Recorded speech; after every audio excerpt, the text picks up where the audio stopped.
নমস্কাৰ ৰাইজ, মোৰ ইউটিউব চেনেল স্মাৰ্ট আসামলৈ আপোনালোকক সকলোকে স্বাগতম জনালোঁ। আজি আমি অসমত চলি থকা স্মাৰ্ট প্ৰিপেইড মিটাৰৰ বিষয়ে আলোচনা কৰিম। লগতে সম্পূৰ্ণ তথ্য আপোনালোকক দিবলৈ মই চেষ্টা কৰিম। এয়া আমাৰ হাতত আছে স্মাৰ্ট মিটাৰৰ বক্স। এতিয়া আপোনালোকক দেখুৱাম আনবক্সিং কৰি।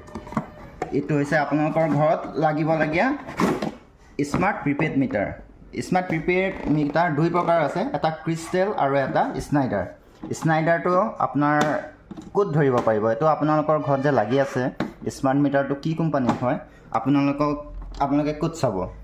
ইয়াতে আপোনালোকে দেখিবলৈ পাব, ইয়াতে আপোনালোকৰ কোনটো কোম্পানী আন্দাজ হৈ আছে সেইটো দেখিবলৈ পাব। এইটো হৈছে ইণ্টেলি স্মাৰ্ট, আপোনালোকে দেখা পাইছে। আৰু মিটাৰটো কোম্পানীটো কি হৈছে, এইটো Schneider electric India private limited.